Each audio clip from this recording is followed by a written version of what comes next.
Welcome, everyone. We're so glad that you're here for all of our free subscribers, all of our basic, premium, live. Thank you for joining us at this free class. I'm super excited to be here, and I'm so thrilled to also have Chris here with me. So I'm going to briefly say who I am, just so you know who I am. My name is Matt. I've been teaching with the Demon for, 3 years, I think, which is crazy to think, and I keep track of it because I'm almost done with a 3-year law degree. I am currently a 3L graduating in May at the University of Maryland. I went there for free. I went there for free because I had a great LSAT. I showed up with an LSAT that was 10 points over their 75th, and they said, please come to the University of Maryland for free. I want to encourage you to also pursue that dream. Okay, you can go to law school for free. You do not have to pay for it. One of the ways to get there is by mastering games, which allows you to master an area of the LSAT. And so what we're going to be doing tonight is a little bit like broader of like, hey, how do we get better on the games? Well, here's a particular way that we can. Who here, just for the sake of it, doesn't love, oh, I'm sorry, before I go on, Chris. I just like straight in. Chris is also here. Chris is awesome. He's a fellow teacher at the Demon. He's applying to law school right now. Please, Chris, say hello. Hi, everybody. I just started teaching at the Demon pretty recently, but I was a longtime Demon student before that. Free, premium, live, all levels I spent some time at. And so it helped me get a fantastic LSAT score as well. So now I have the luxury of choosing between some law school offers this cycle. Any questions you have tonight, I will be personing the chat. So hit me up and I'll get you an answer. Yes. So please, just as like a general type of thing, before we dive into the real materials, please ask questions. We are here to help you. Like, there's no other reason for us all to be collected in this experiment. Like, we want to help you leave here with one thing. Like, if you gravitate and you go, this is one thing that I learned, that's the successful class. Okay. So try to take at least one thing away with you. Chris is here to maintain the chat. I'm generally going to be not keeping up with it because it's going to be flying by. So please be respectful of each other, but ask questions in the chat. You can also raise your hand at any point, and I will, at the appropriate moments, answer questions. And I promise I will try to answer all of the questions that anyone might have. Okay, so here's what we're going to do. I'm going to explain a little bit about games in general. I'm going to explain a little bit about CircleSlash in general, and then we're going to do 3 games. I'm going to give people a little bit of time to work on the games. That gives me a breather. It gives everyone a mental breather of listening to my voice. And then we'll come back and I'll walk through a setup using CircleSlash. Okay. So let's talk quickly about what games are in the first place. Logic games are analytical reasoning, and it is like this little paragraph typically with a couple of rules after it. I imagine that pretty much everyone has seen them at this point, at least once. I want to highly stress, as a person who is almost done with my law school career, logic games are not a waste of your time. They are not.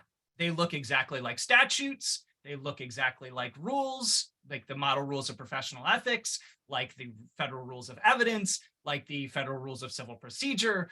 All of that stuff looks like and operates like the logic games. The LSAC does know what they are doing. It is useful. If you get good at understanding and working through logic games, it will be to your benefit. You will probably have more comfort on things like evidence, Civ Pro, those kind of classes that are very rules-based when you get to law school and in your own practice. So that's what the logic games are testing. They're testing your ability to essentially follow and check the boxes on rules that combine together. Now, we at the Demon, we believe very strongly that the most efficient way to solve the games are by doing what we call worlds. We have videos that are, I don't know if they're available to all, but we have specific videos about what the purpose is. And so I will tell you in a nutshell, the purpose of worlds is to bake in the rules. So instead of going like, hey, X goes third or fifth, for instance, instead you have two worlds where X is third and X is fifth, and you don't need to write down anything for the rules. You just have baked that in. That's where X goes. You cannot now break the rule, okay?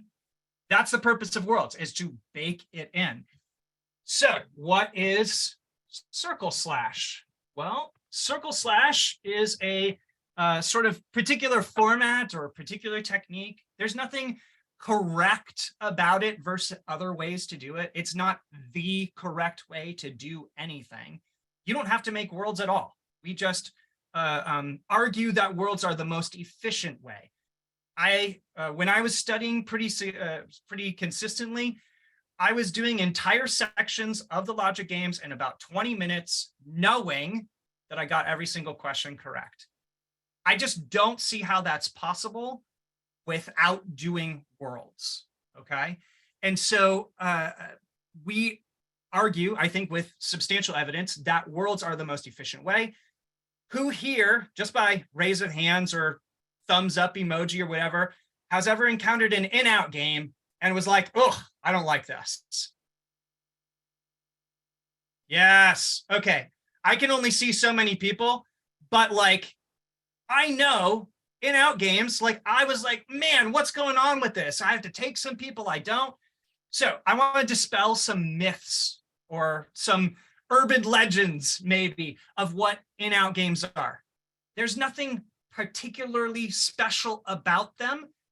I will admit that I had difficulty wrapping my head around it at the start, but it's just a two-group game.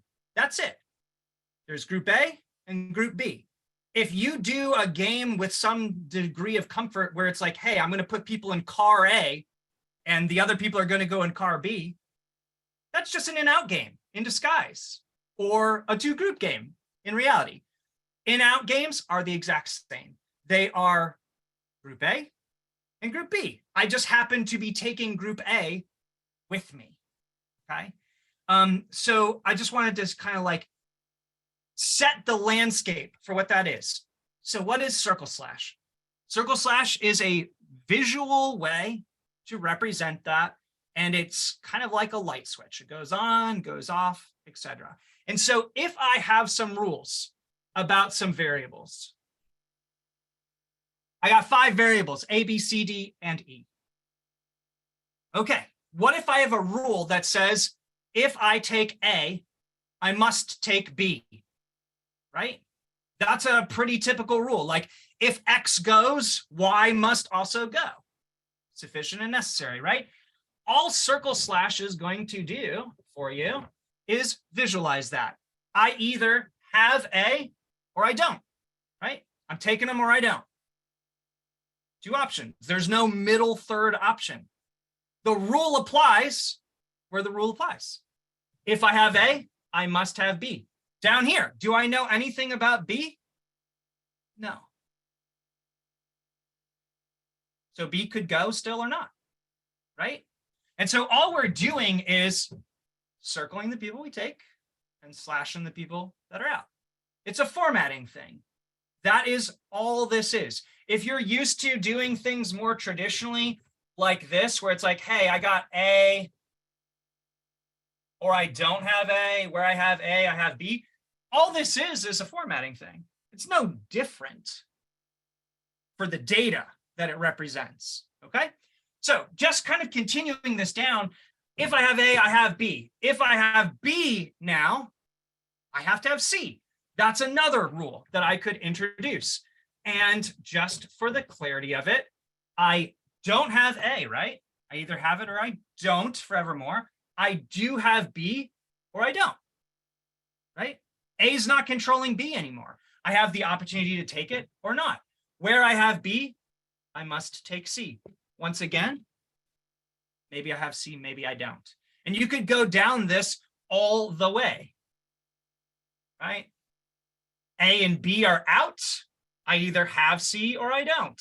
When I have C, if I have C, I have D. Okay. And eventually, if you get all the way down, you're going to end up with all the combinations.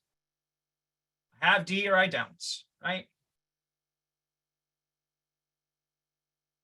Of if I have A, there I have B. If I have B, I have C, et cetera, et cetera, et cetera. And you'll see this kind of like cool waterfall effect where it's like I either have A or I never have it again. I have B or I never have it again. I have C or I never have it again. That's all CircleSlash is, okay? But here's what I'm going to say. In some, I would say actually quite a few students, it connects on that in-out sort of idea in a way that this doesn't. I don't know why. It's a formatting thing. When I saw this for the first time, it was like, oh, that's nice and clean. I love that. So we started teaching it. It's a way that you can like put a tool into your toolbox, and on particular games, you might go, oh, this seems like a great way to kill that game. I'm going to go through it and destroy it. Okay. Does that make sense? Y'all, can I get like some thumbs up? Thumbs up for that. Yeah. Okay. So Frederica, do you have a question before we dive into the actual games? Because I see your hand raised. No, please, okay. I'm okay. Thank you. Okay, great. Okay, so here's what we're going to do. Oh, Carly, you got a question before we go in. Yeah, just really quickly, because we're talking about the generalization of CircleSlash. Sure. How would something look? Because I was doing a game the other day and it had the rule if, comma, and only if. And I was going back to my old notes and it turned out to be that both things could be true at the same time. It just threw me off. Yeah, so for anyone, it's certainly a thing that happens, but it's not a thing that happens often. And whenever you encounter something that's a little confusing like that, but feels familiar, I encourage you to break it down into its component parts. If and only if is, some people will call it a biconditional, but you certainly don't need to know that. Just break it down. If this thing happens, so like if A, then B, right? And then only if A, then B, right? That's what you're kind of saying, like if and only if A, then B. All that means is like both of them go at the same time or neither of them go. Okay, that's what I did. Yeah, got it. Yeah. And so you can go like, okay, if A, then B, you're like, okay, well, if I have A, then I have B. Only if A, then B. What does that do? It sets up a necessary condition, right? That means that I have to have A if I have B. If I say to you, Carly, you can go outside if and only if you do your chores first. You gotta do your chores, right? Right. In order to go out. So then is it safe to say that then we have a sufficient and a necessary condition? Yeah, that's exactly what it does. Okay, cool. Yep. Thank you, Matt. Yeah, of course. Okay. Let's dive in with what the actual stuff is. So I want to give people a few minutes to work on these with the idea of what you may have just seen. Or hold on, before we do that. Here, I will leave it to discretion. I could go through the first one to show an example, and then we could do the second and third one. I feel like that maybe is a good way to do this. Yeah, I'm getting some thumbs up. Okay, so I'm going to do that. Okay, so here we go. Special project is the first one, and everyone should have the link to the syllabus, I think. Here we go. I'm going to drop that into the chat just for anyone who needs it. So we're going to go through the special project one, and I'm going to spill water all over myself, apparently. But I'm going to go through this first game, and we will talk and sort of think about how CircleSlash might be good, might be bad, all those kind of things in this circumstance. So 78 game one says 7 workers. We got Oops, I didn't erase all that really great. So we got 7 workers. We got Quinn, Ruiz, and Smith, and Taylor, and Verma, and Wells, and Jew. Okay, so we got Q, R, S, T, is that V? Yeah, V, W, and X. Make that a better V. Okay, they are being considered for a special project. I'm like, okay, I got 7 people right now. That's all I know. I don't know whether we're going to put them in groups. I don't know whether we're going to put them in order. I don't know anything, any of that kind of stuff. It then says exactly 3 of the workers will be selected to be project members. And right then, I know I got 7 people. I'm taking 3 of them, right? There 3 are going to be selected. That indicates to me an out, which is just to group, whatever, okay?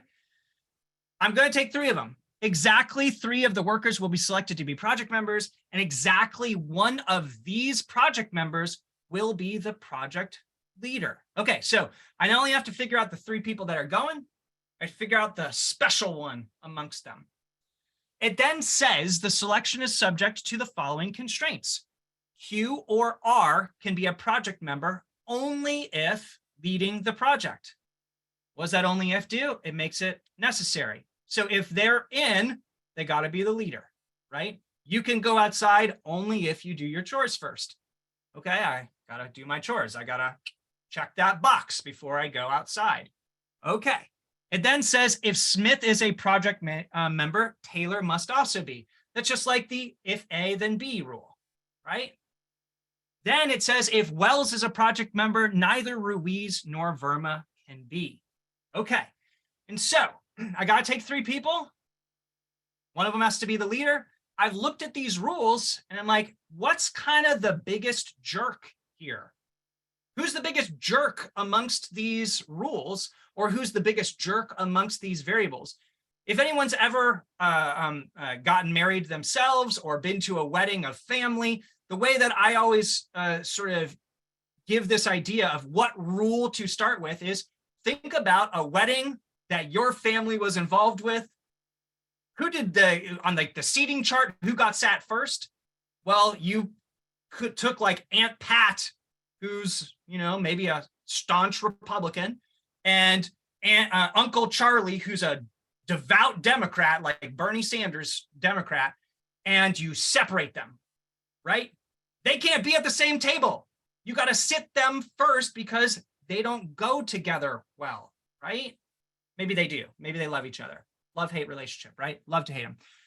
In this instance, who is the biggest jerks? Well, maybe it's Q and R because they can only go one place, right? Q and R can only be in there if they're the leader. There's only one leader, and so at least one of them's always missing, right? So that's some of the stuff that you can think about where you can start building your worlds from. Alternatively, Smith is a project member, Taylor must also be. That's also a great rule because it's like 2 out of my 3 slots, right? Now, just to differentiate those 2 from the last rule, if Wells is a project member, neither Ruiz nor Verma can be. I would probably deviate away from that as a starting point because that's like, okay, if Wells is in, I can't have those 2. But what else does it tell me that's kind of like helpful? Okay, well, Ruiz is a leader, so it kind of links up there, but it's a little bit more nebulous. It's not as like forward pushing. It's not as positive if you want to talk about it. The way that I usually say is like, I gravitate towards the things that must be true rather than the things that must be false. And so if you look at those first 2 rules, it's like, these things must happen. The last one is like, this must not happen, right? And so for my money, I'm going to start with the QR rule and go, okay, either Q is in as the leader, or R is in as the leader, or neither of them are in, because those are my 3 options, right? It doesn't say only Q or R can be the leader. It says Q and R can be a project member only if leading. They don't have to be in at all. And so I would start off by splitting 3 times.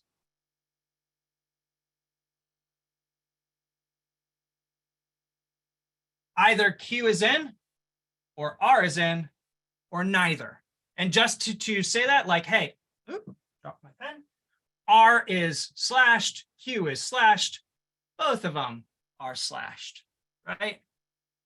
That's my first split. I've now baked in that rule as long as I designate them in some way as the leader. And I'll do a little star next to people I know that have to be a leader. You could do this any number of ways. There's no correct way to symbolically represent that, but it's like, okay, Q is my leader, R is my leader, great. I've now I cannot break that first rule because either they're in as the leader or they're out, period. Now I'm going to turn to the Smith rule. Either Smith is in or Smith is out. And so I'm going to copy my rules, right? Oop, I gave myself enough space. We'll see. I'm copying my worlds first, right?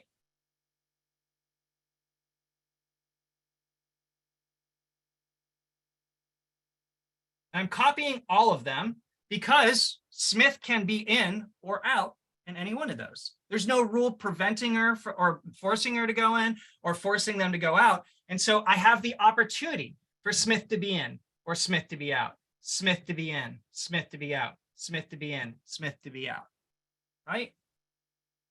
Where Smith is in, I must have T. Where she's out, I don't care about T anymore. Don't care. Where Smith is in, I have to have T. Where she's out, I don't care. Where Smith is in, I have T. Where I don't have Smith, she could be in or out. Okay. I've now baked in the first two rules, right? All I have to worry about now is if Wells is a project member, neither R nor V can be. And so I look at my worlds and I'm like, well, in this first one, literally no one else can go because I have Q, S, and T already. I only get to take 3 people. So I'm done. V, W, X, I don't even have to worry about it in that world. Here, do I have to worry about it still? Yes, because W could be in or V could be in, right? W and V don't like each other. And so I still have the opportunity here. Right here, I got 3 people. Can't have the other 3, so the rule doesn't apply. Down here, can I have W be in here? Answer is no, because I already have R, right? W doesn't like R. If Wells is a project member, neither Ruiz nor Verma can be. And so W is out in that situation because R's already here. I don't have to worry about the rule. Down here, do I have to worry about W and V? Yes. Down here, do I have to worry about W and V? Yes. Okay. So you can quickly knock off some of the stuff and then go back to and go, okay, now do I have to further split? Maybe. So looking at this first, the first one up here, I already have Q as one of my people. I have to have 2 more because I'm taking 2 with me. Do I have to take W? The answer is no. W could be out. If W is in, though, V is gone. And so in that circumstance, I would split once again. I either have W or I don't. When I have W, there's no V. Great. When I don't have W, the rule doesn't apply. Don't have to worry about it anymore. Here, already done. Here, don't have to worry about it. Here, have to worry about it. I could still have W in. But do I have to have the rule apply? Do I need to split on this? The answer is no, because I already have S and T. I have 2 out of my 3. And so can I violate the rule here? The answer is no, because I can't have V and W in at the same time. I only get to choose one of them, right? Okay, last place. I got W down here. W and V don't like each other. In this world, I haven't taken anyone yet, though. I have to fill 3 people, right? And so how do I deal with that? Well, I can't have V and W at the same time. That's one of my potential people being in. Can I lose T or X? The answer is no. I have to have 3 people. And so I have 3 out already. I'm really concerned about losing anyone else. So how do I rectify that? I have to take T, I have to take X, and then I get one or the other of V or W, right? Now, the ones that are left over, it's like, hey, I have T or X here. I have here, I have TV or X. I can take 2 out of the 3. I have TV or X. I can take 2 out of the 3. I have V, W, and X. I take 1 out of the 3. You can totally do this right here and answer all the questions. For some people, they like to see like, hey, this is the work, like 5th grade math, 6th grade math, whatever, when your teacher was like, show me your work, right? You can totally do this and be like, okay, Q's the leader and I have S and T with it. Q is the leader, I have W, and then I have T or X, and on, right? You can do that for what must be true if you want to. Is it redundant? Totally. I do it all the time, and I'm going to do that later because it's easier to keep track of my work over here and then play the game on the right side. Totally happens. So just to continue that down, I have Q as the leader, and then I have 2 out of the 3 of T, V, and X, right? Here I have R as the leader with S and T. Here, oh, I'm going to draw arrows just to make sure those are lined up. Here I have R as the leader. I have T, V, and X for 2 out of the 3. I have S and T. Oh, S and T. We don't have a designated leader anymore. It could be anyone. I have S and T for sure, and then one of V, W, or X, right? And any one of them could be the leader. Down here, I have T and X, and then I have one of V or W. And again, any one of them could be the leader. Yeah, so I saw your question, Victoria. So can we explain why T and X have to go here? So this is the world where Q, R, and S are all out, right? Those were our sort of trigger rules, right? Like I either have Q in, or I have R in, or I have both of them out, right? So Q and R are both out. Then also, this is the world where S could be in, or S could still be out. S could be out here. I have 3 people out. Out of my 4, I can only lose 1 more person, or I don't have enough to make up my team, right? So how do I deal with that? The problem is V and W don't like each other. So one of them must always be out, at least. If I lose one of those, I don't have any more out slots. And so T and X have to come in. Okay. So just as a question for people who have maybe never seen this before, I just want to just to say this. This is not the correct way to do this. This is a correct way to do this. You don't have to make worlds at all if you don't want to. I just encourage you to because it's more efficient. And I'll show you on the questions how it's just like, oh, I'm in this world. I don't have to worry about anything. I can answer whatever you want. But this can be a helpful formatting tool for a lot of people. Because again, think about it. It's like Q is in or Q is out. R is in or R is out. S is in, S is out. S is in, S is out. S is in, S is out. All that kind of stuff snowballs. And it's really easy to format. It's really easy to lay it out. It's really easy to organize it. Yeah. And it's just a tool that you can have in your toolbox and bust out and like hit a home run on a particular game. So Deja, you have a question. Hi, yes. So my question is this just, I like this method better than like the lines and the worlds that I've typically been learning. So Sure. Can this be used for any game, like even an ordering game, or is this just kind of like the in-out grouping games? So here's the sort of answer to that. And I will, in the second and third game tonight, I will sort of explain my thought process about like, oh, here's a reason to maybe do CircleSlash. Here's a reason maybe to not. Okay. Okay. So CircleSlash can certainly be used in any number of circumstances. I encourage you and everyone here to learn different techniques, to learn different ways to look at it, because you're going to be improvising on the day. The more things you have in your toolbox to bust out, the better off you are because you can show up and be like, oh, okay, instead of having one key to get in the door, you have 6, right? Right. So this likes simplicity. It likes 2 groups, like group A, group B. But even that, some people do it with 3 groups. I've done it with 3 groups, right? Okay. I've done stuff where it's hybrid, where it's like, oh, not only am I picking people, but I'm also putting them in order. And so I can't really answer definitively yes or no. It's good for this. It's not good for that, right? Got it. What I want to encourage you to do is get comfortable with another tool in your toolbox that you can pull out in the right thing and hit a grand slam. Got it. Does that make Thank you sense? so much. Yep. Yep. Of course, of course. Perfect. Thank you. Any other questions about the setup here? Now's the time, y'all. And then I'm going to fly through the questions and we'll move on to the rest of it. So someone said the second to the last world is killing you. Why is it killing you? Why is it killing you, Anthony? Because there's so much flexibility.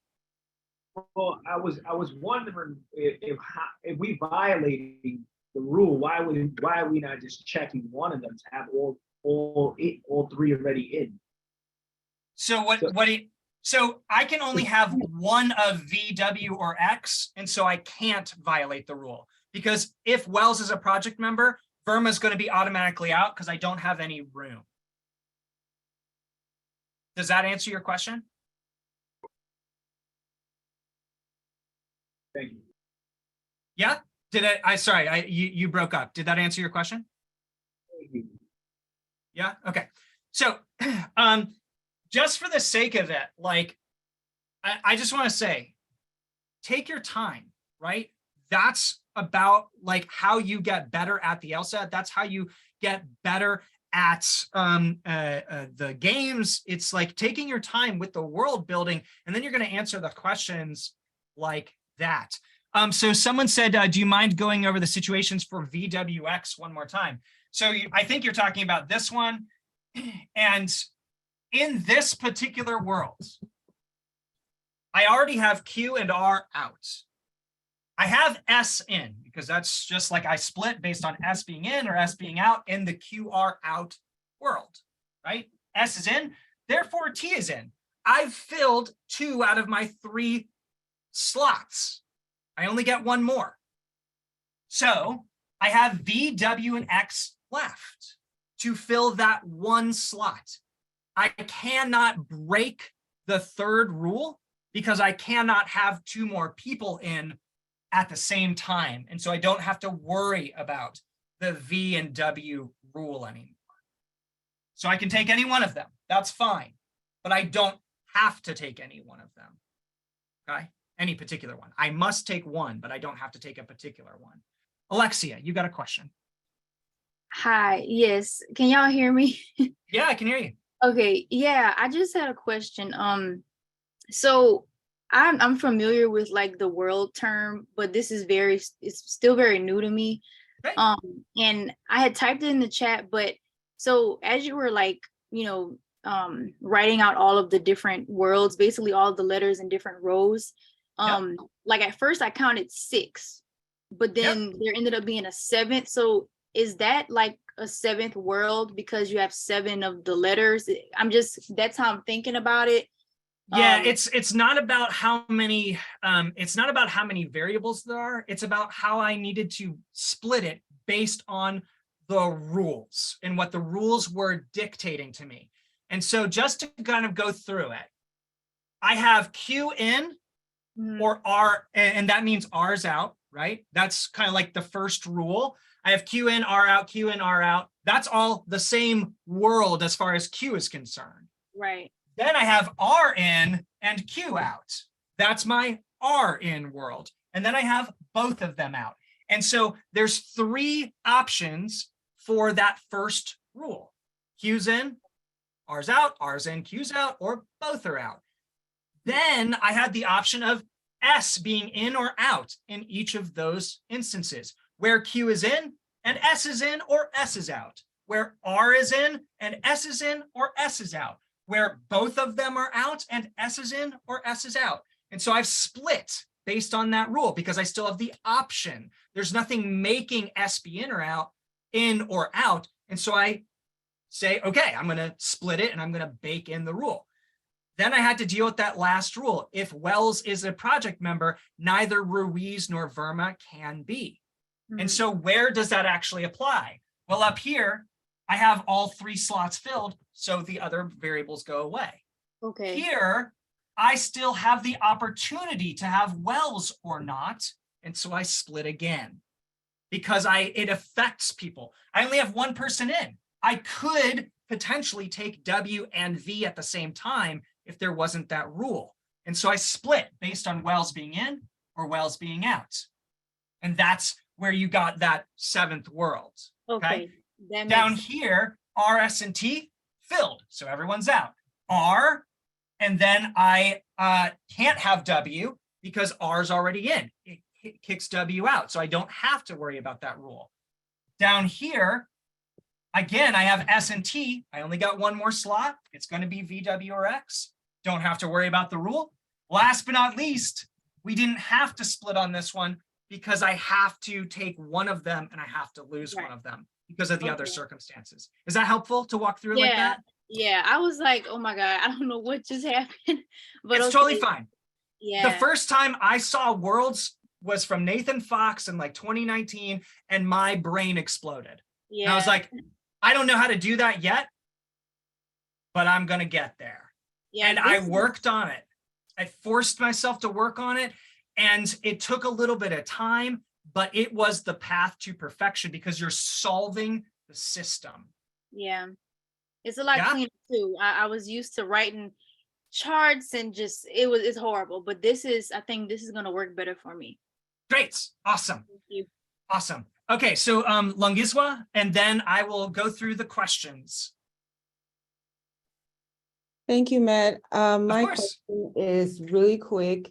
I'm kind of stuck on if Smith is a project member, right? Just walk with me. We know that Taylor must also be, but in reverse, I see that when we cross out Smith, we can still circle Taylor.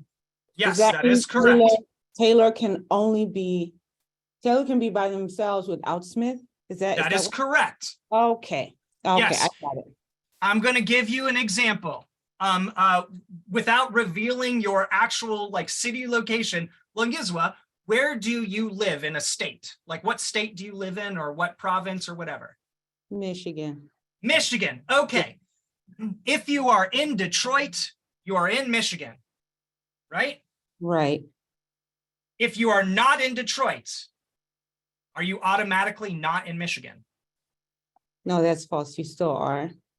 You could be, right? Yeah. You could be in Flint or Ann Arbor or any other number of places. I grew up in the Midwest. I've been to Michigan many times. Right.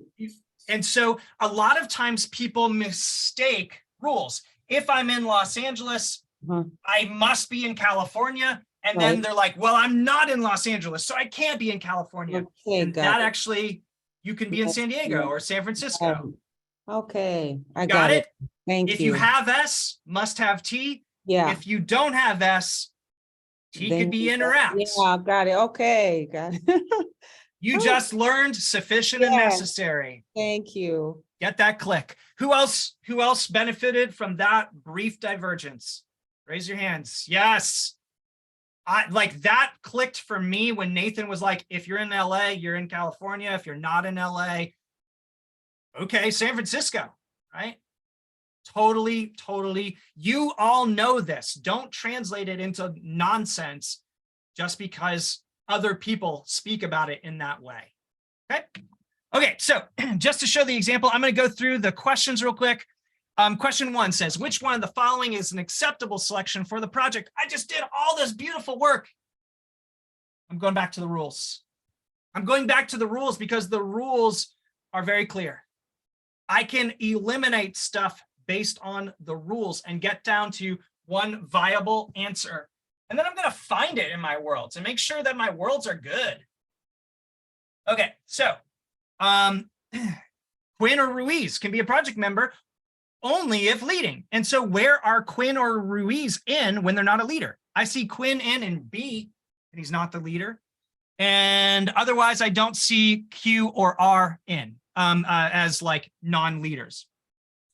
If Smith is a project member, Taylor must also be. Where do I see Smith without Taylor? And I see that in D, right? Smith is in, there's no Taylor. Okay.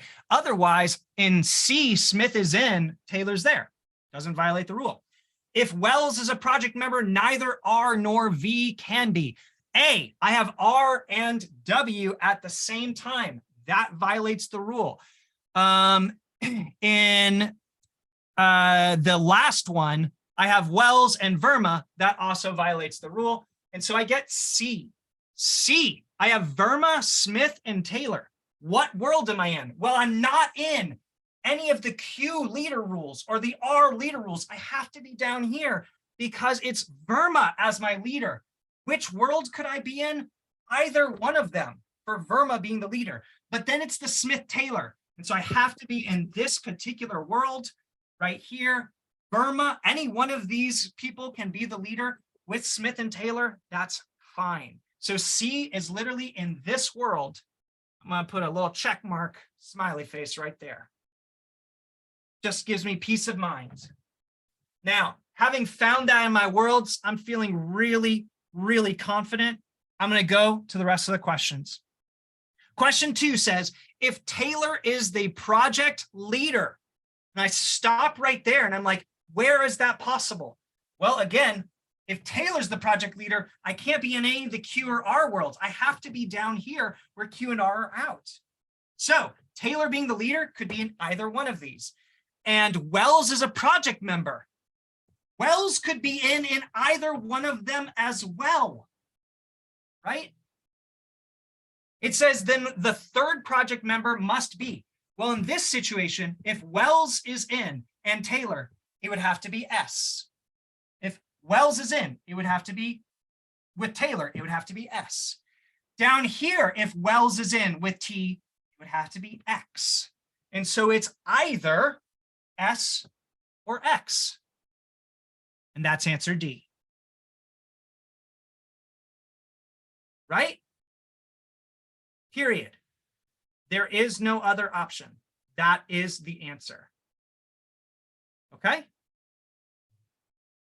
Question 3. Verma could be the project leader if which one of the following is true. Where can Verma be the project leader? Well, again, only in these bottom 2 worlds. It's like we made all these worlds and they're asking us just these questions about this. I'm like, okay, that happens. Sometimes I kill the mosquito with a cannon, right? I'm okay with overkill. Worlds are the nuclear option. It just destroys everything. That's awesome. Which would you rather bring? Now, I'm not, I'm using this hypothetically. I'm not advocating for nuclear warfare. Which would you rather bring? A gun that you like build on the battlefield? Or would you rather show up and like hit the button and it explodes? That's what worlds do. You're building it, right? So Verma could be the project leader if which one of the following is true. And I'm like, well, that could happen in either of these 2 worlds, okay? Neither Quinn nor Smith is selected. Can I have Quinn and Smith out? Yes, Quinn and Smith can be out in this world where Verma is the leader. That is a viable answer. Now, I'm going to get rid of the rest of them just to make sure. I'm not worried about time. I'm worried about getting paid for my work. I want all these points. And so, hey, yeah, could Q and S both be out? Totally. In this world, great. What about R nor T? And I'm like, well, if Verma is in as the leader, T has to be selected. And so B, no. Smith nor Taylor. I just said Taylor has to be selected. So no. Smith nor Zhu. I just talked about this. Smith or X. We literally just talked about that on the last question. They ask you the same stuff over and over and over again. Smith, can I lose both of them at the same time? No, Smith is in here, X is in here. Okay, neither Smith, or no, that was D, neither Taylor nor Wells. Again, T is in both of them. And so B, C, and E are all wrong for the same reason. I can't lose Taylor. I don't have to be even worry about the rest of it. They are wrong because of that. And I can't lose S and X at the same time when Verma is the leader. And so the answer is A. Question 4 says, if Taylor is not a project member, I'm like, whoa, yay, we finally get to look at worlds outside of these two where Taylor is. Where can Taylor be out? Here, here, here. Otherwise, Taylor's in, Taylor's in. So I'm in one of these 3 worlds. If Taylor is not in, which one of the following workers must be a project member? Well, if you start here, you're like, well, it's W and X. If you're here, if T's out, it's Q, V, and X. So far, I got Q and X, right? It's no longer W because W could be out with Taylor being out. I'm down to Q and X. Those both must be in if Taylor's out in those 2 worlds. Last one, if T's out, I have R, V, and X. Who's the same in all 3? X. X must be in all 3 of those worlds. And you can look at it over here too. T or X, right? If T goes, it's V and X. If T goes, it's V and X. What's the same between all 3 of those worlds? X. Answer E. Question 5 says, the selection for the project is completely determined if which one of the following is true. These tend to throw people for the most loops other than rule substitution questions. And just to say this, if you're scared about rule subs, we have a great lesson for that. I apologize that it's for paid subscribers, but I'm like, it's about predicting them. I promise you, you can predict rule subs just like you can predict any of the others. Here, it's like, hey, I need one world with no wiggle room based on one piece of information.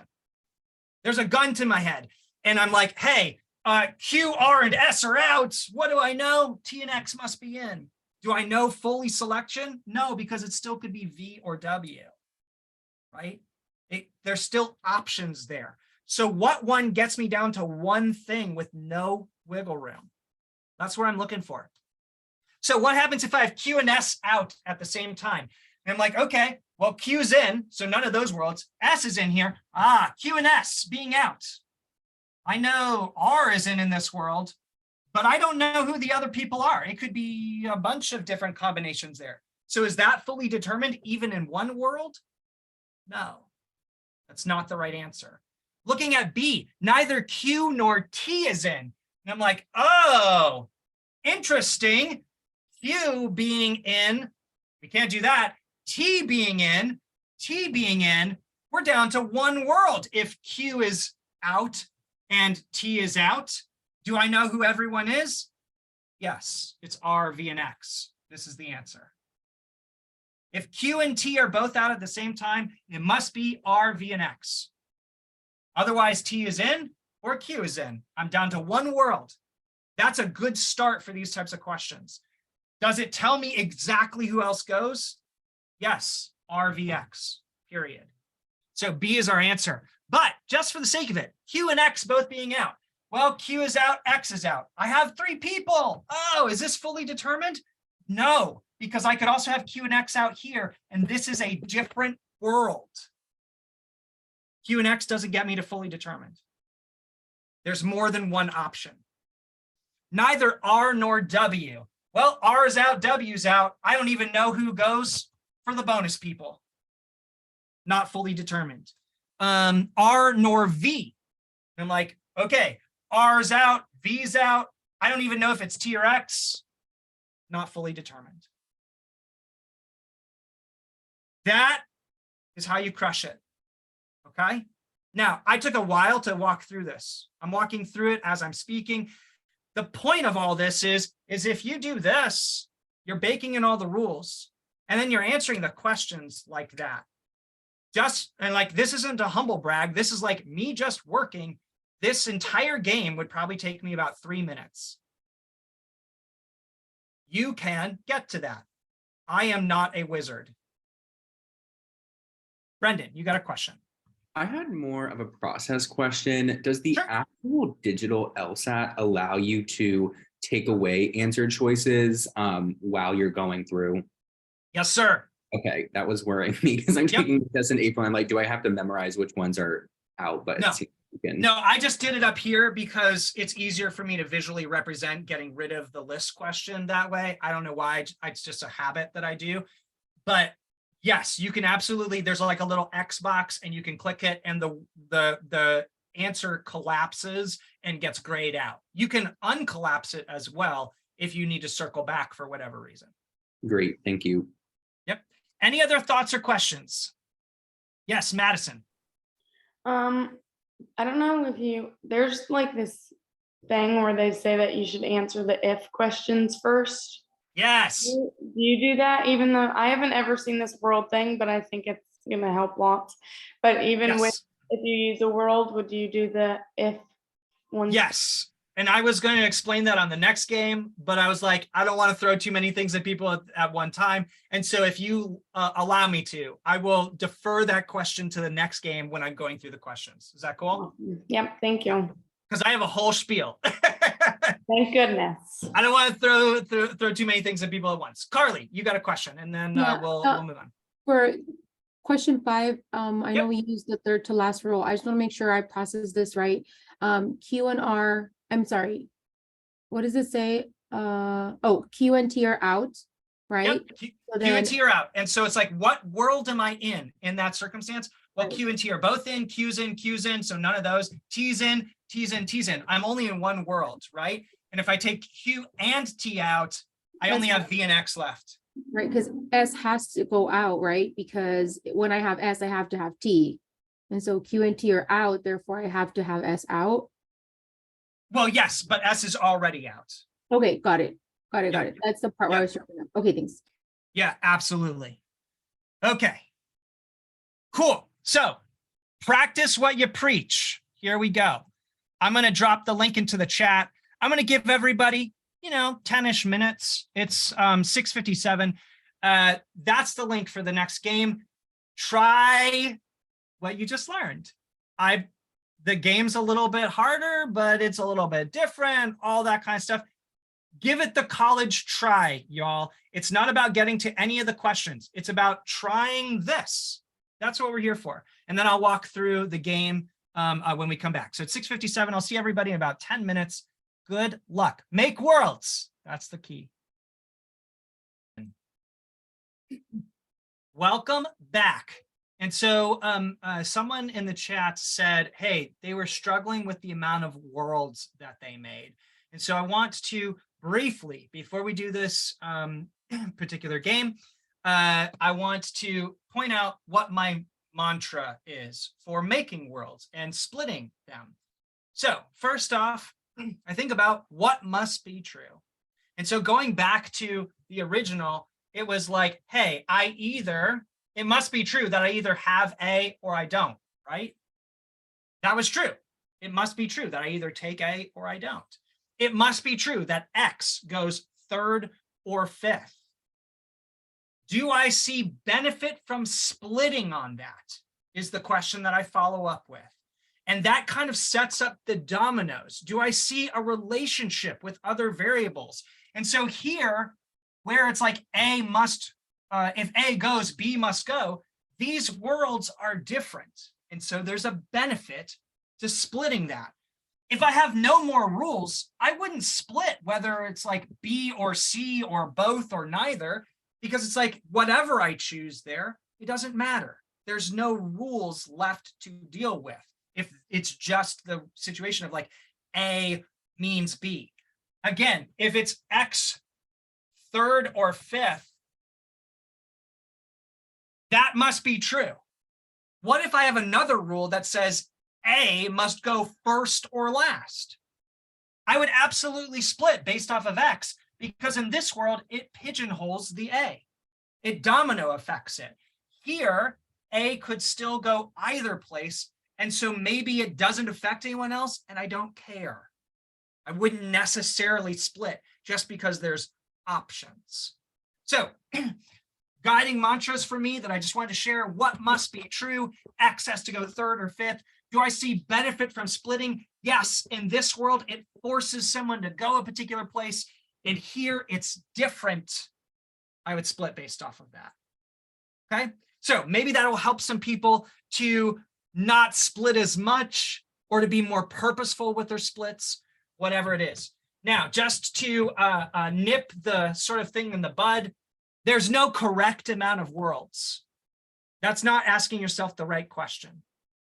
The right question is, did you get the questions correct? Period. Get paid for your work. That's the only thing that matters. If you took half an hour on one game and got them all correct, you've solved the system. Tomorrow, you can do it a little bit more efficiently. If you spent 5 minutes and missed 3 of the questions, you're taking a massive pay cut. Okay? So, diving into this game, it's 74 game 3. Pardon me. It says 3 rugs will be woven out of colored thread. Okay. We got 6 colors available, F, O, P, T, W, and Y, exactly 5 of which will be used to weave the rugs. And so at that moment, I'm like, I'm taking 5 out of 6. I can only lose 1. That's technically an in-out game, right? And so I can lose 1, I got to take the other 5, or I can take 5, I lose 1, whatever you want to think about that. And so here I'm like, okay, that's a reason to maybe do CircleSlash. It's an organizational tool for in-out, 2-group, whatever games. It then says each color that is used will be used in 3 rugs will be woven. I just want to highlight that. So we're choosing 5 colors to go into 3 rugs. That's a complication. CircleSlash doesn't love complications, but I'm still going to navigate it. And I'll show you how. So exactly 5 will be used to weave the rugs. Each color that is used will be used in only 1 of the rugs, right? The rugs are either solid, woven in a single color, or multicolored. Cool. That makes sense. Since we got 3 rugs and 5 colors, we're going to have some rugs with more than 1 color. I don't have to have all of them, though. In fact, I couldn't have all of them be multicolored since we can only use the colors once. You can't divide 5 into 3 evenly. It then says, the rugs must be woven according to the following rules. In any rug in which white is used, 2 other colors are used. In any rug in which olive is used, peach is also used. Forest and turquoise are not used together. Peach and turquoise are not used together. Peach and yellow are not used together. Who was thinking about, oh, these first 2 rules are mandates. They must be true versus the last 3 rules that must not be true. I hope that that's starting to click, right? Aren't the first 2 rules stronger? Okay, forest and turquoise are not used together. How does that help me from the get-go start building stuff? And I'm like, I don't even know if I'm using them, right? Because one of them could be potentially out, as far as I know. Much stronger rule to start with is the white rule, right? The white rule does a lot. If I have white, it takes 2 friends with it. That's 3 out of the 5 colors. I have to make 3 rugs total. That means the other 2 rugs are solo colors, right? That's a lot for one thing. Or white is out and I can only lose 1 color. And so that forces everyone else to be in. Another useful thing to think about on in-out games is attacking the out slot. If you fill the out slot, everyone else has to come in, right? You have to then use everybody and apply all the rules that are relevant to them. Anyone who's ever done the dinosaurs game, the infamous mauve dinosaurs, the way to kill that game, and that game is on a lot of people's top 10 most difficult games. It is not that bad. It's challenging, yes. The way to attack that game is to fill the out slots. U and V don't like each other. So if you have one, you fill the other one goes out. That's one of your 2 out slots. or both of them are out and everyone comes in, right? I'm talking about the dinosaurs game. I think it's test 57, game 3. So in this instance, I would absolutely start with white. And so either white is in or white is out. White is in, white is out. Boom, done. What happens now? Well, I'm going to do this over here because it's easier to keep track of in a game like this where I have this other component of the 3 rugs. White is in, it's got to have 2 friends with it. That means my last 2 are solo people. Okay, white's out. I don't care. Rule doesn't apply anymore. I don't know anything about down here. Yeah. Next, I'm going to deal with if olive is used, peach is also used. Well, up here, I still have the option because I could have olive or olive could be out. Down here, olive must be in. I only get to lose 1 color. So olive and peach must go together down here. And whatever circumstance happens, whether there's a 3-color rug or a 2-color rug, olive and peach are together. Up here, I still have the option. And so I'm going to split based on that. I either have olive or I don't. When I have olive, I must have peach. When I don't have olive, the rule doesn't apply. I should have circled that. So what now happens? Well, when I have white, I must have olive and peach together. Where can olive and peach go together? Literally only in the first rug where white is also there. Can they go in these solo rugs? No, because then they wouldn't be together. And so I must put olive and peach together in that rug. It's the only place that they can go. Down here, I don't have olive, so I don't have to worry about it. Down here, olive and peach are already together. Now, I'm going to take a second here and think about, well, I had a 3-1-1 sort of distribution of colors. I need to kind of deal with that down here because I'm about to get to all these forest and turquoise, peach and yellow, right? I want to deal with the distribution here. Is olive and peach with a 3rd friend? Because then I have to worry about those peach rules. If he's not, I don't have to. And so either I have the option to do 3-1-1, just like up here with 3-1-1, or it's olive and peach together with another double and then a single, right? Are we all on board with that sort of distribution? Because again, I can't do, I cannot do, okay, so it says I'm lost on the 3-1-1 and now I find it hard to follow. Okay, great. So we have 5 colors. Think about that. 1, 2, 3, 4, 5. We got 5 things. We got to divide it into 3 rugs, right? We got 3 rugs. How can you divide 5 into 3 different things where you have no like overlap? Okay. There's 2 options for that. You can either do 3 colors and then 2 solos, or you can do 2, 2, and 1. Does that make sense? Are we good on that? Yeah? Distribution's really important. Didn't think it could be 2, 2, 1. I understand that. We got to be careful and think about, like in the instance that white is in, we got to have homies with it. But when white is out, that rule goes away. Right? We don't have to worry about making a group of 3. And so what are my options at that point? If it's not precluded, it's possible. If you walk away with one thing from today, that might be it. If it's not precluded by the rules, if you're not allowed to do it, you're allowed to do it. Right? So I've dealt with the white rule. I've dealt with the olive rule. Now I just have to worry about this forest, turquoise, peach, and yellow. And I'm like, up here, man, I don't have to worry about any of that, right? Peach is with white and olive. They're friends. They don't not like each other. Like The other twos are solos, and so there's no way to violate that rule, right?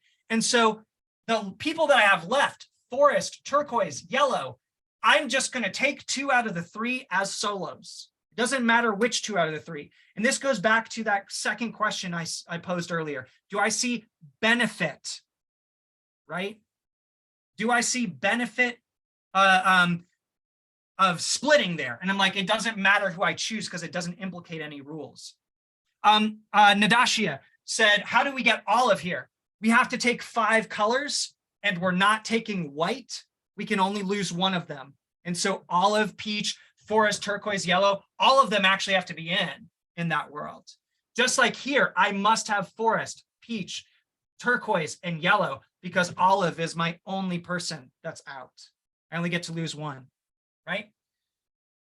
Okay, so now I have to start worrying about that peach. I'm going to worry about peach first, right? Who was like, peach is a jerk, right? Peach and turquoise, peach and yellow, they don't like each other. And so I'm going to worry about peach first. I don't know where peach is here. Where could peach go? Well, peach could go with white, right? Or peach could go as a solo. And then I don't have to worry about peach's hatred towards turquoise and yellow. And so I'm going to split on that, right? Either peach is with white or peach is a solo rug. Peach is with people here. He's got to have a homie. Down here, I don't have to worry about it.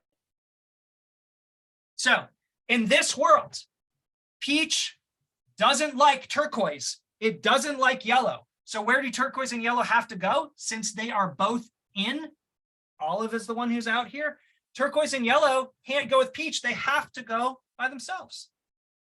Who's the last person left? Forest must go. Has to go with peach. Also, forest and turquoise, they're separated, incidentally, so I don't have to worry about that rule either. Here, peach is by itself, and so I don't have to worry about that rule. I only have to worry about forest and turquoise not going together. I have to take both of them. Can't put both of them here. Can I have both of them in the solo rug? No. So I have to separate them. One of them goes here, and the other one, I'm actually going to do split like this, just to be, one of them, forest or turquoise, goes here, and the other one goes here. So I don't violate that rule. Who's the last person? Yellow. Has to go with white. Once again, I have to deal with the peach rule down here. What happens with peach? Peach doesn't like turquoise or yellow.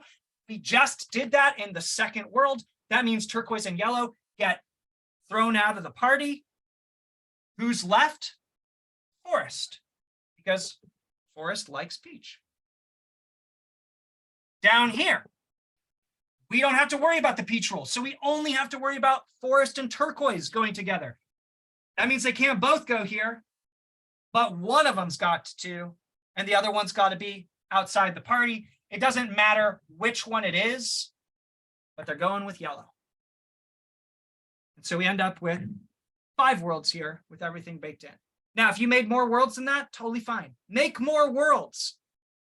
Get them right. Get the questions right. As you get better at the games, you'll become more concise.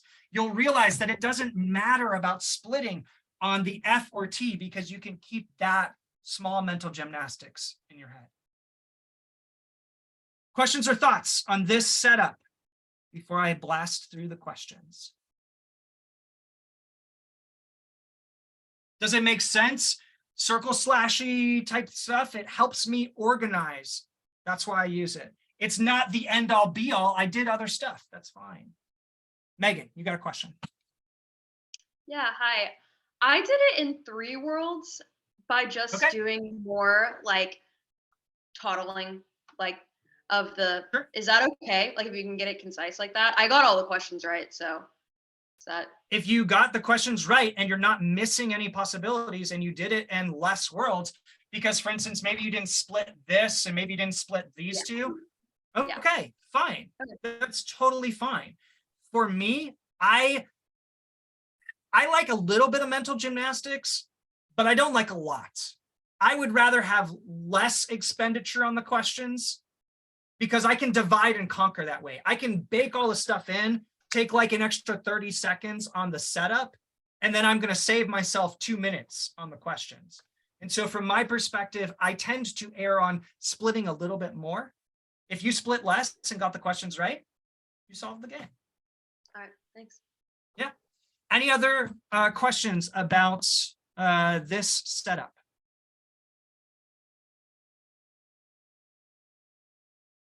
Okay, cool. So I'm going to dive through the questions now. So per the question, and I don't remember who asked it, but I hope they're still here. I do the questions in a particular order that I learned from Ben. Madison, thank you. Thank you for reminding me. I do the questions in a particular order from Ben. I do the list question first because it is a pump the brakes. Did you read correctly? That is an opportunity as a backstop. You get another crack at the rules. I go back to the rules. I eliminate answer choices based on violations of the rules. And then I find it in my worlds. And I'm like, yep, there it is. Great. Off to the races. Makes me feel confident. It's a confidence booster. From there, even when I have awesome worlds, I do the if questions next. Here's why. Even in the instance of awesome worlds, I'm worried about one of them or two of them maybe on an if question rather than all five on a non-if question. The if questions, it gives me a little bit of like easing my toes into the water, right? I'm not diving in head first, worrying about all of my worlds on every particular question. And for me, that's helpful. It's smaller bites at the apple. It's smaller bites of the pizza that you're eating, right? So I do that. That's a personal preference. Reasonable minds can differ. It has helped me on most games. Question 14 might just answer question 12. And it's like, oh, okay, that's efficient, right? I do the list question first, which is like question 11, which one of the following could be the colors of the 3 rugs? That's your typical like, hey, which one of these doesn't violate all the rules combined? Which one is correct? That's your typical list question. And then I do the questions that start with if, and then I do the questions that don't start with if. And I'm going to do that here just to, and I'll try to, I don't know if it will be a home run, but it often is. So I do that because it's no downside, right? So Ikyoung, no, you cannot use it on other sections. Okay, so question 11 says, which one of the following could be the colors of the 3 rugs? And I'm like, well, if white is there, white has a homie, right? Like we did that. That was the first thing we started with. Either white's in and has a friend or has 2 friends, or white is out. And so where do I see white in and not with some friends? A, B, C, D, E. I'm like, white is in the first one. It has olive and peach with it. That seems like, I'm like, that's this world. That's cool. C, white is in with forest and olive. I'll circle back to that, but that's wrong. E, white is in with only one homie. That's no bueno, right? And for anyone who is like, hey, 2-2-1, there's a perfect example of it, right?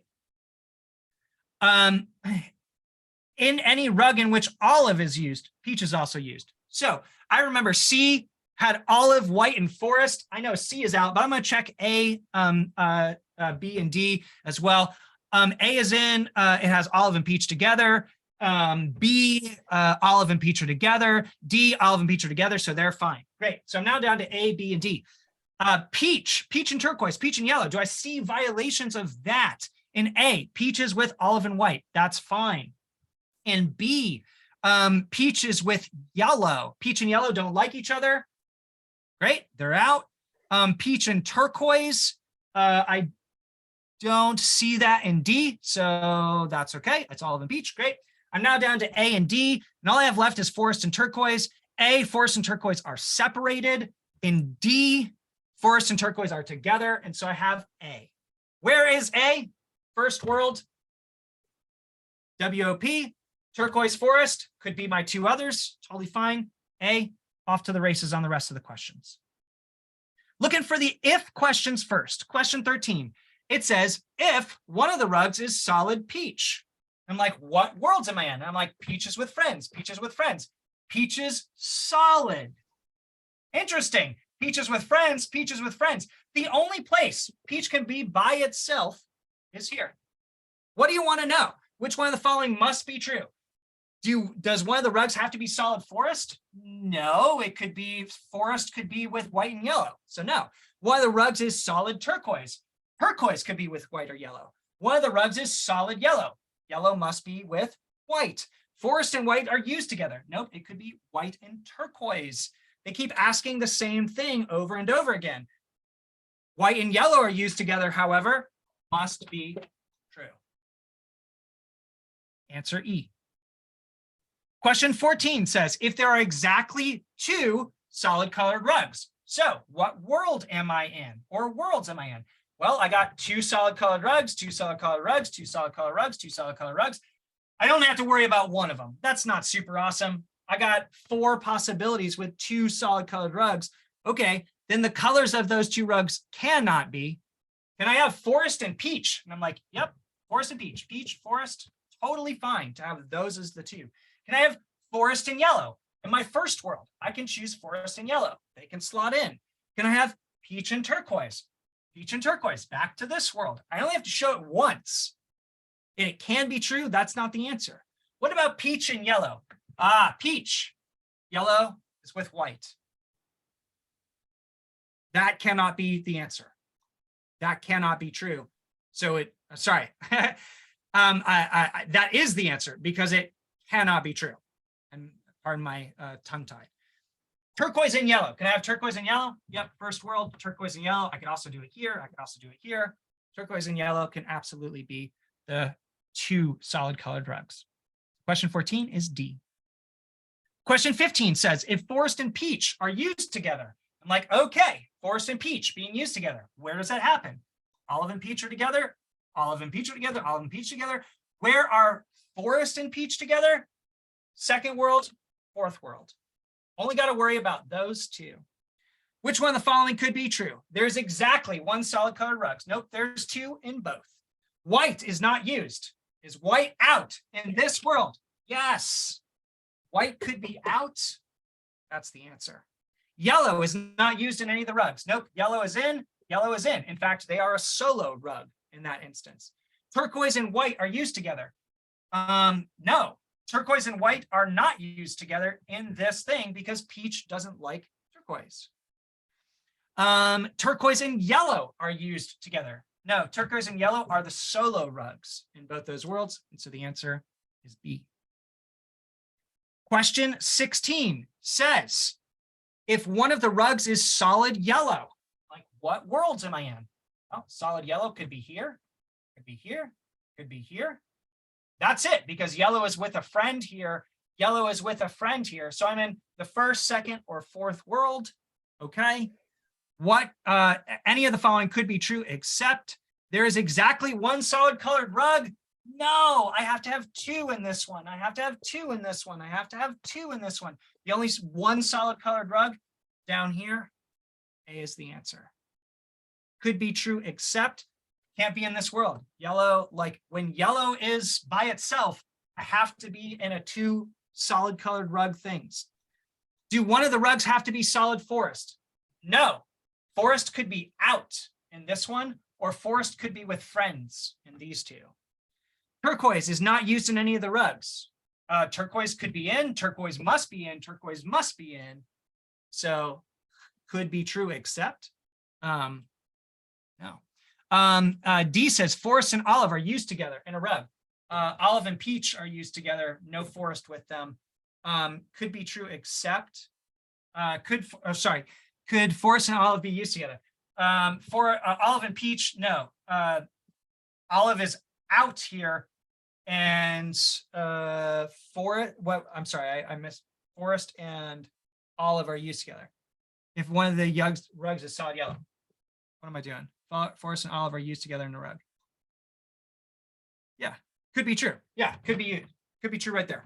I'm refreshing my memory on the question. Sorry. Peach and white are used together in a rug. Can peach and white? Yep, first world. Yellow is a solid rug, peach and white, totally fine. So the only thing that cannot be true is any of the following could be true except one solid colored rug, because we're not in this world. We're in this one, or this one. Can't be in that one. Exactly one solid colored rug, not possible. Going back to the non-if questions, and I feel like I know more about the game now.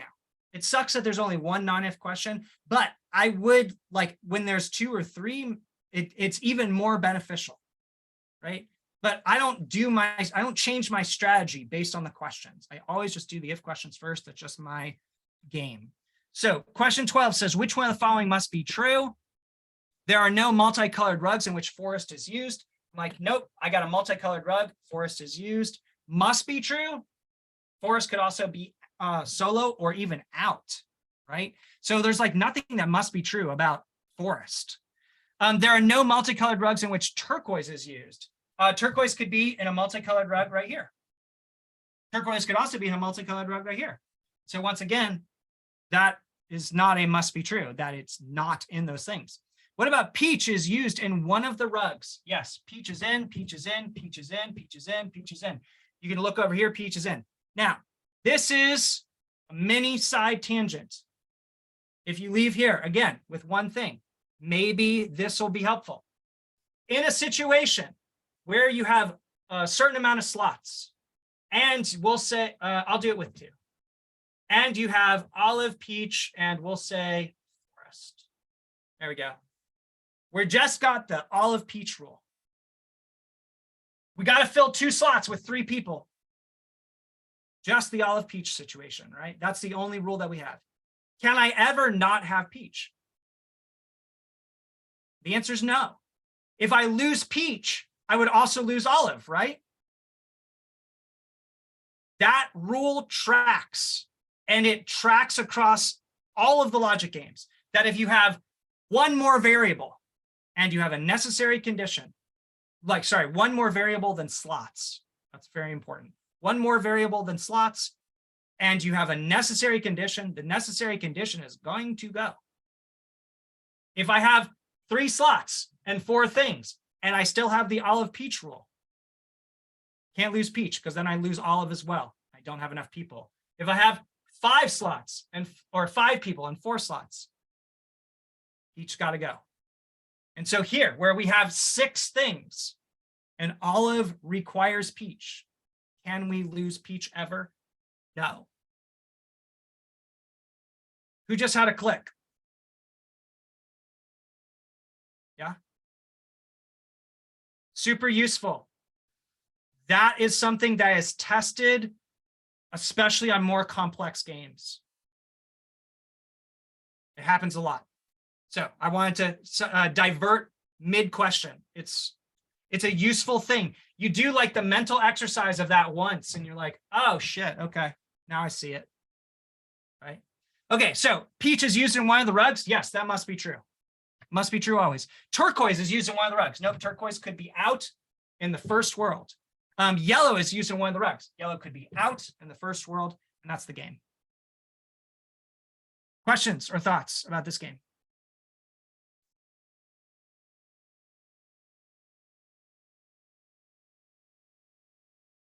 Carly.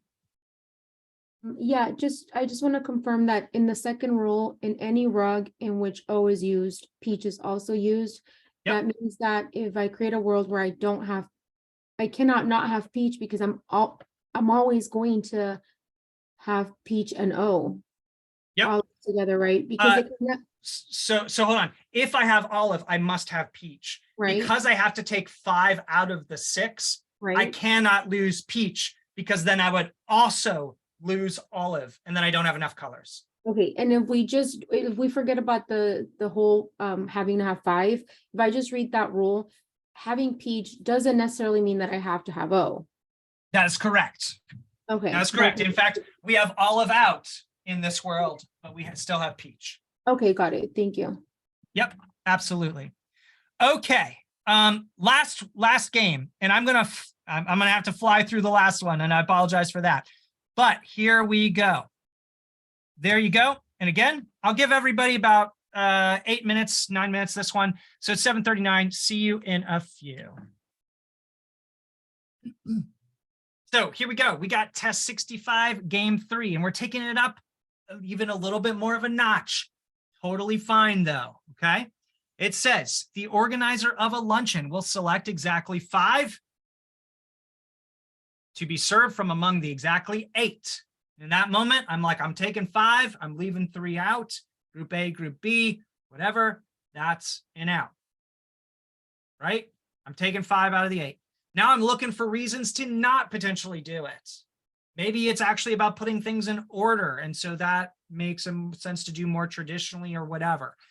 In this instance, it says we got 5 from 8 foods. We got 2 desserts, F and G, 3 main courses, N, O, and P, and 3 side dishes, T, V, and W. Then they throw this additional curveball. Only F, N, and T are hot. However, there's no ordering component here, right? There's no like overcomplication of I'm taking 5 of the 8. There's some complexity to what 5 those are, but I wouldn't think about it too much more than that of like, okay, it's still seems like the main point of this game is what foods am I taking? And so I, again, gravitate back towards CircleSlash. It says at least 1 dessert, 1 main, and 1 side dish must be selected. And so I just go, hey, D, one of them's got to be D, one of them's got to be M, one of them's got to be S. I got 2 wild cards. I will not break that rule by baking it in. It then says at least 1 hot food must be selected. So I have to take 1 of F, N, or T as well. Okay. Come back to you. If either P or W is selected, both must be selected. And so I either have both of them or neither, right? That's what that rule says. And so I hope people looked at that and were like, whoa, if I take those 2, great. I got a meal and a side. I'm starting to check boxes. If I don't take either of them, I've now filled 2 out of my 3 out spots. I'm starting to get worried about having enough dishes. Useful to think about. If G is selected, O must go. And if N is selected, V cannot go. Cool. Okay. So I start off with PW. That's where I start here. And so again, I'm copying down my stuff. I'm giving myself some room, right? I'm giving myself some room to further split this if I need to. N, O, P, T, V, W. These are hot foods. 1, 2, 3, 4, 5, D, M, S. And either I have both P and W, or I have neither. They're out. Cool. Rule's done. If G is selected, O must be selected. Like, okay, I still have that option in potentially both of my places. And so I'm going to split based on that as well. I think we crossed out W. I thought we had to have P and W. Oh, I'm sorry. Yep, I did. Thank you. I put it in here, but I crossed it out. That was silly of me. So I either have G or I don't have G. Down here,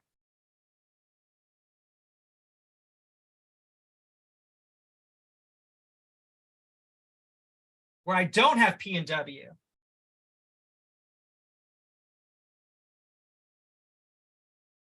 I either have G or I don't have G. Now, again, I like that rule next because it's like triggering stuff that must be true.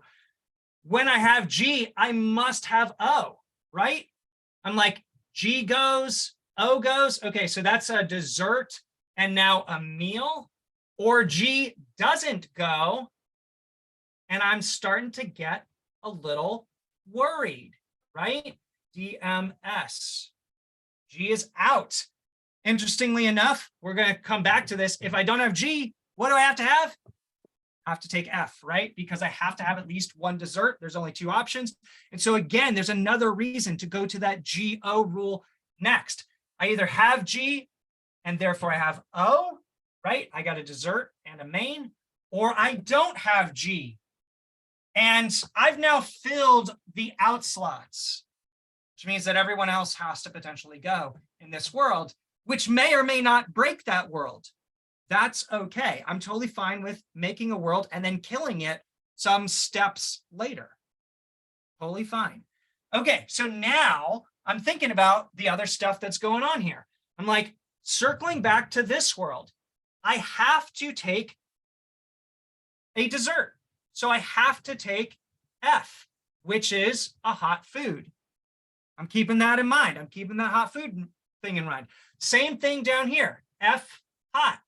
I've accomplished the hot food thing in both of those worlds, just inadvertently. I'm worried about it up here though.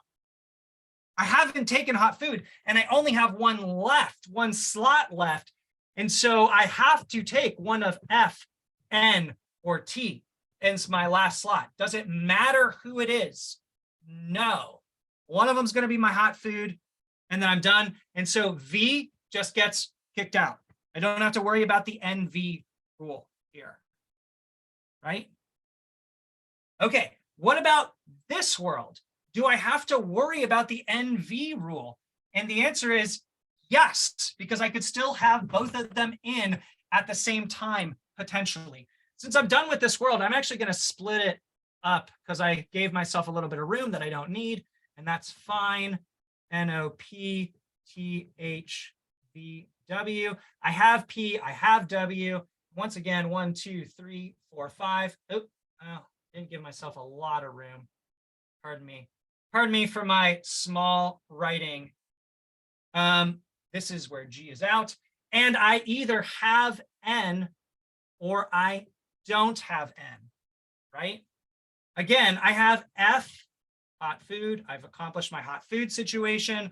I have P and W. This is dessert, main side.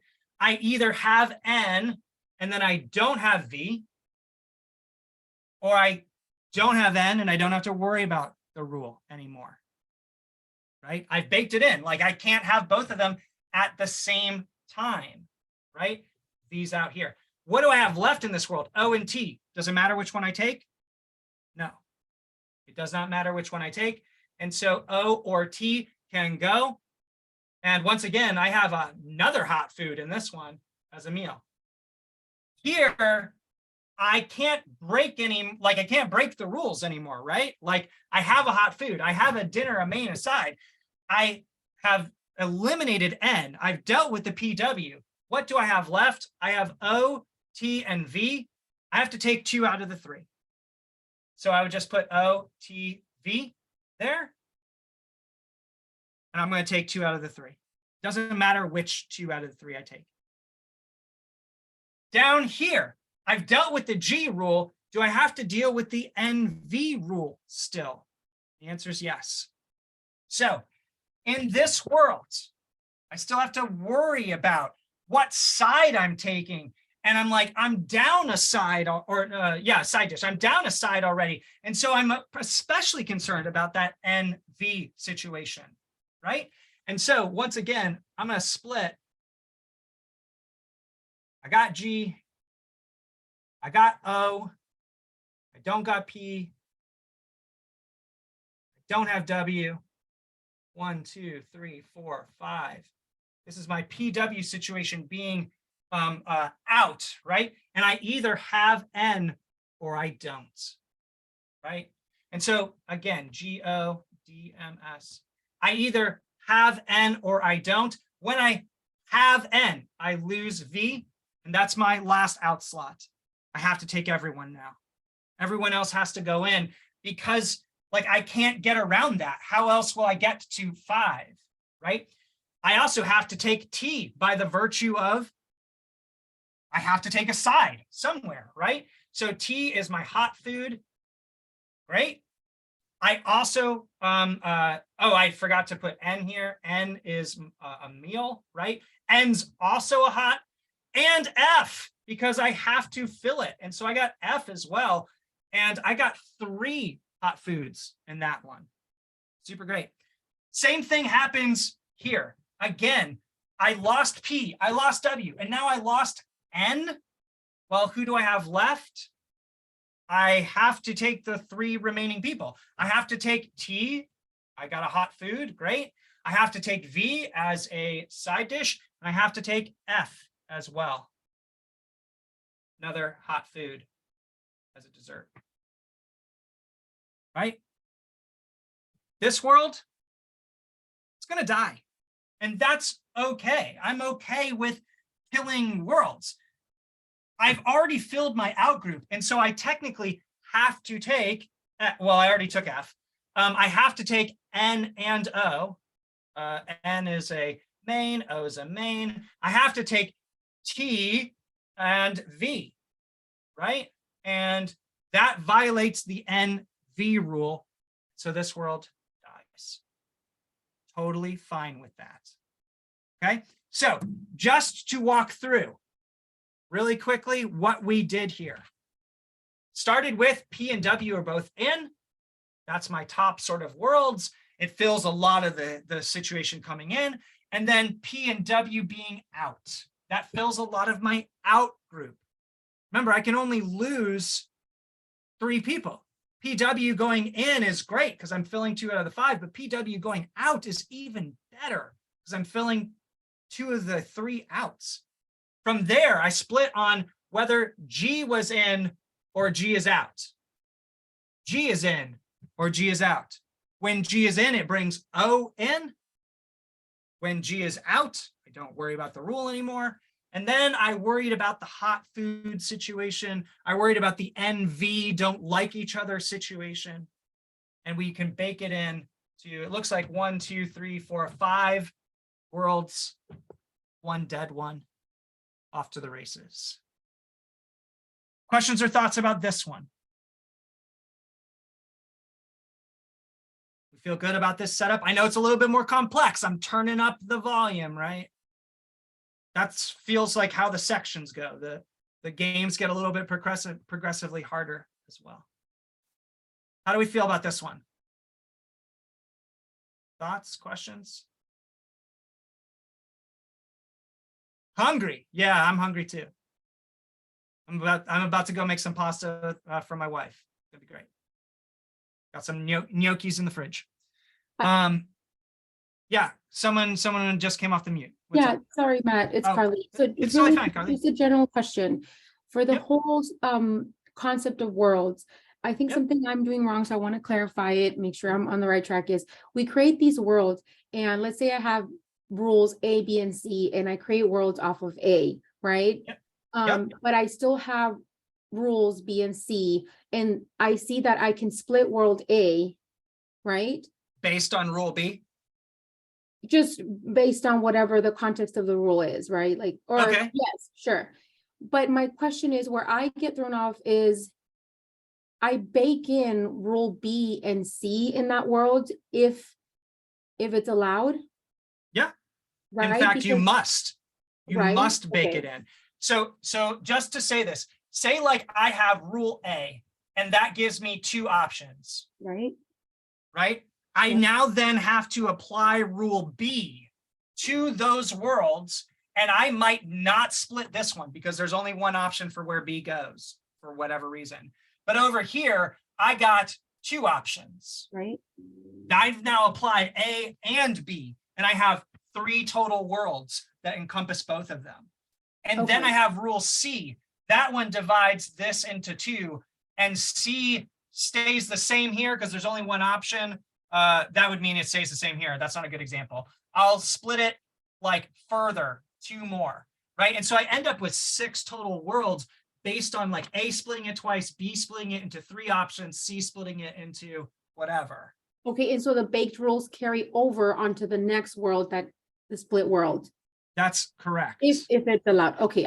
I got You must apply each and every rule to all of your worlds. It's not like, hey, rule A is accomplished and by this world over here, and then I never do anything with that again. It's like I then have to apply B and C and D to that world as well. It just might not change anything.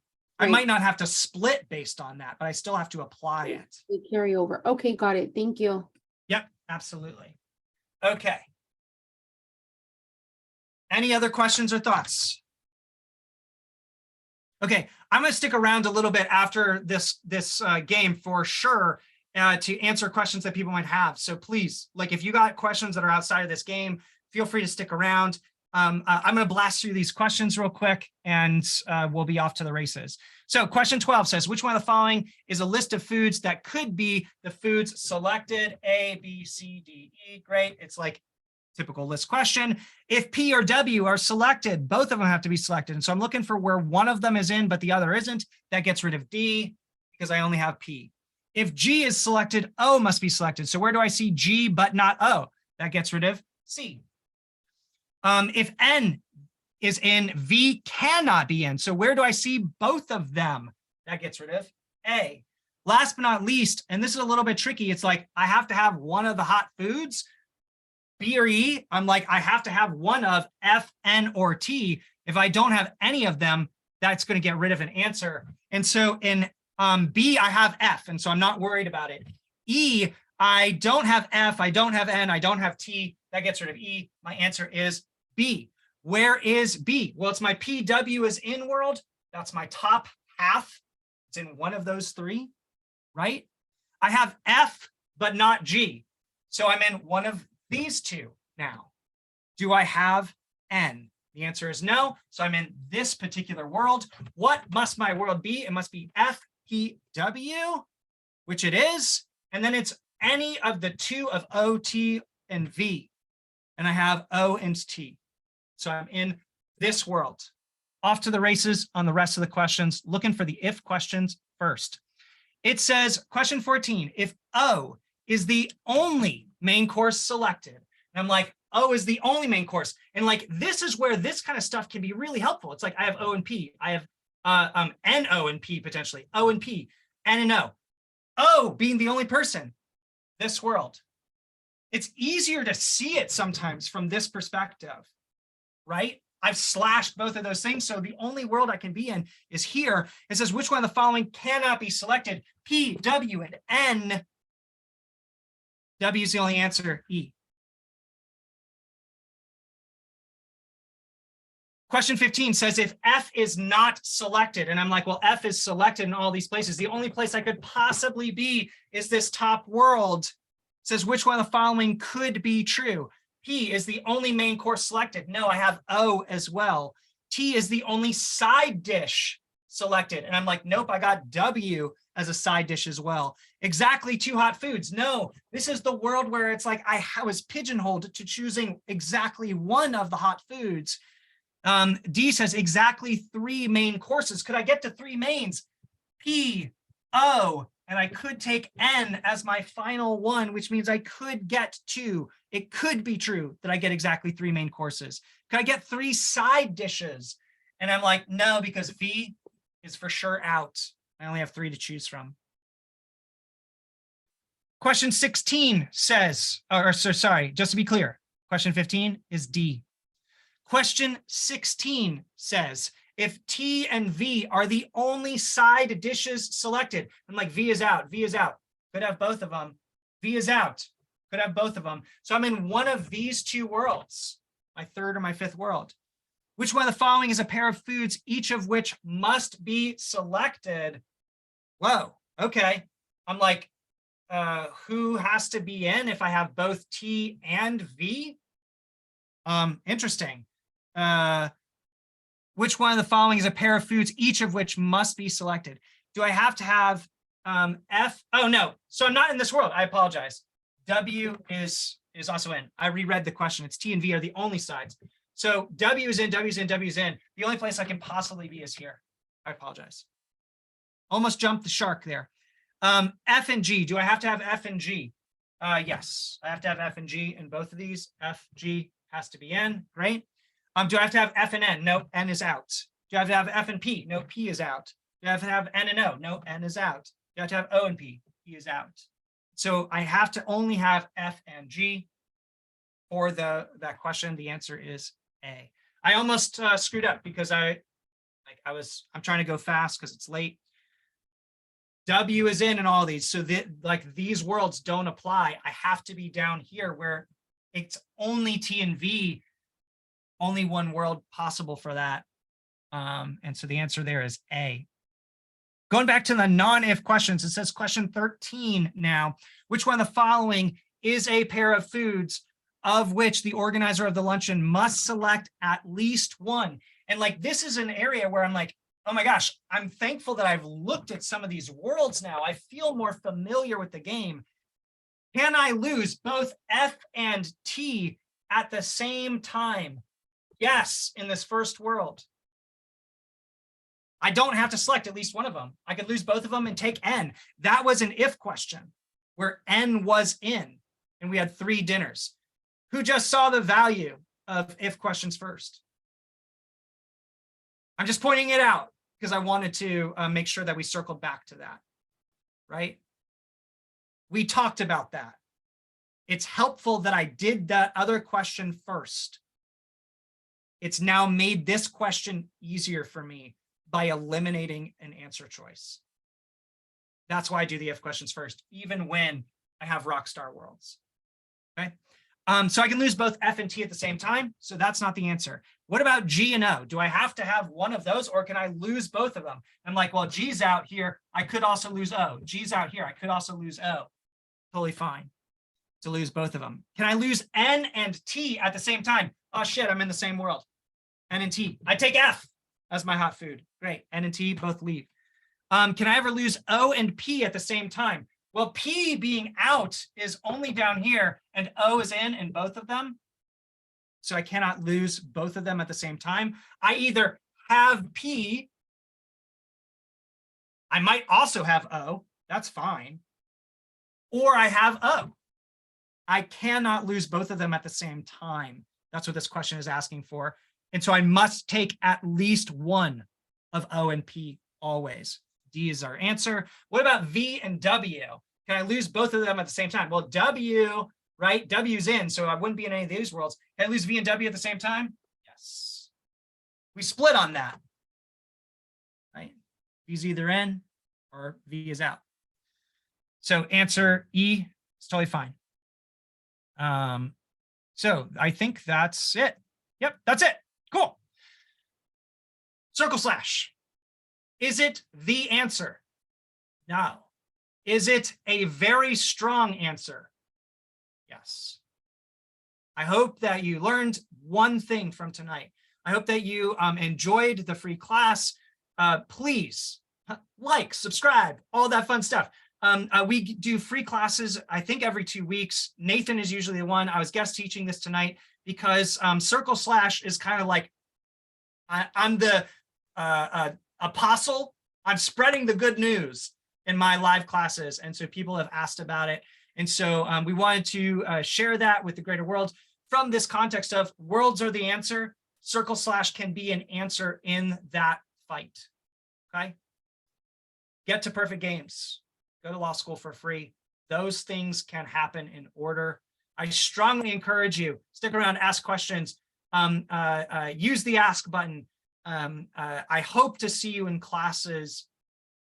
Have a wonderful evening. If anyone has questions, please stick around.